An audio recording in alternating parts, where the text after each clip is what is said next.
On the Palestinian side, there was a very interesting article written by Ahmed Youssef, Dr. Ahmed Youssef. He's political advisor of Ismail Haniyeh, and I think he has a higher position in the Ministry of Foreign Affairs in Gaza. He wrote a very interesting article about why the Islamic movement has failed. He was talking about the failure of the Islamic movement, but I believe that he was speaking about Hamas. And in his article, he advocated that we could not isolate the other, we could not dismiss the other.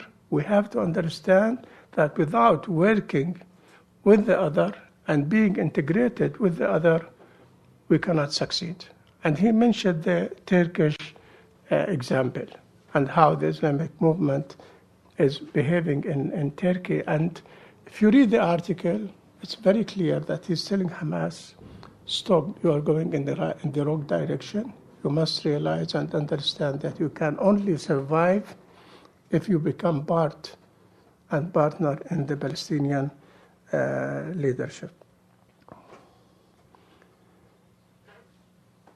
I think that both Hamas and the Fatah, they found themselves in front of a wall, a deadlock. Abbas was negotiating for many, many years, from 93, 92, 93, until now. And Abbas came to the conclusion that the negotiations could bring nothing. And he is not expecting anything from the negotiations, especially now with Netanyahu government. Hamas was calling for resistance. But Hamas, after the war in Gaza, became frontier guards for Israel. That they are now in the same position where Arafat was in 95, when Arafat was trying to convince Hamas leadership to stop the suicide attacks against Israelis, and he was accused of being a traitor. And Hamas were carrying their activities from Amman and exploding buses and bombs against civilians in Israel. And they tried to abort Arafat's political process. Now Hamas is in the same position. They are preventing other organizations from shooting rockets on Israel. They are using force about different organizations, and they are becoming very honest guards to protect the borders with Israel. Now they came to the conclusion that also their style or their method of resistance is leading nowhere, that they are not able to carry on in this way. If they want to allow rockets against Israel, Israel will destroy Gaza and destroy Hamas and destroy the others, and nobody will know where this will go. So both sides, Abbas on one side, coming to the conclusion that the negotiations are not bringing anything, and Hamas, that its resistance is bringing nothing. So both sides are interested in going back and work together, especially working together when we are talking about a political campaign in September. Now this political campaign in September needs Palestinian unity and needs to take from Israel the argument that Abbas does not represent all the Palestinian people and there is no partner for peace. And to take from Israel this argument, we have to be united. So Abbas is interested to go to the United Nations in September saying that I represent all the Palestinian people. I am not representing only a small portion of the Palestinians. Hamas, on the other hand, is interested to be integrated in the international legitimacy. They don't want to continue to be labeled as a terrorist organization. To be integrated in the international legitimacy, they have to be part of Abbas movement towards the United Nations, and they have to be accepted by the international community. This will also take out Hamas from the circle of being under pressure by the local public opinion and by the international community.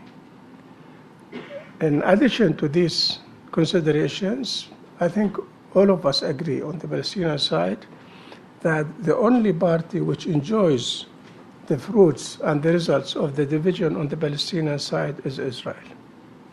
Because this division allowed Israel and enabled Israel to intensify the settlement activities and to devote all its resources for changing the facts on the ground and preventing any possibility for a political solution to the conflict.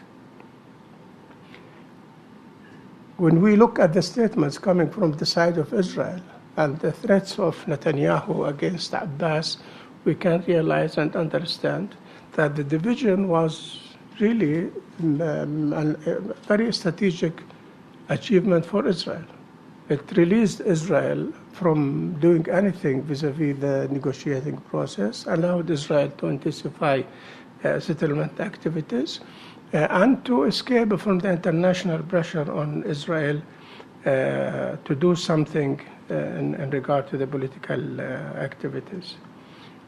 But we understand that all these Israeli threats, which we are hearing from Netanyahu and Lieberman and Steinmetz and all the other right-wing leaders in Israel, they mean nothing because actually there is no peace process. There is no political process. When you say that if Abbas choose Hamas, he is giving up on peace. But which peace? Which political negotiation process we are talking about? What Israel can do is to hold the revenues which they are collecting on behalf of the Palestinian Authority. And Israel, according to Paris Agreement, is collecting the taxes on all the imports of the Palestinian Authority through Israel, and they give this money to the Palestinian Authority after taking commission of 4%. So they collect the money, they take commission, and give the remaining to the PA, and this is in the average of $105 million monthly. So if Israel hold this money, saying that they will not give the money because this government has Hamas and Hamas is a terrorist, then this will be a problem to the Palestinian Authority. And it could be a more serious problem if the Congress takes a decision to cut the American aid to the Palestinian Authority. So if there will be that Israel will hold the revenues from the PA and the Congress will cut the aid, then we will be facing a real problem. I don't think that there will be an alternative, an international resource which will be able to cover the deficit caused by holding the revenues by Israel and cutting the aid by the Congress. I may expect the administration to try to bypass the Congress partially by saying that we need to give some specific amount of aid to the PA because it is only for security and because the security is fighting terror and it's in our interest. But even if they can do that, it will not be for the general subsidy of the PA. It will be for the security forces, and it will not be a substantial amount. I hope that such a decision will not be taken in the Congress, though I believe that it is in the way.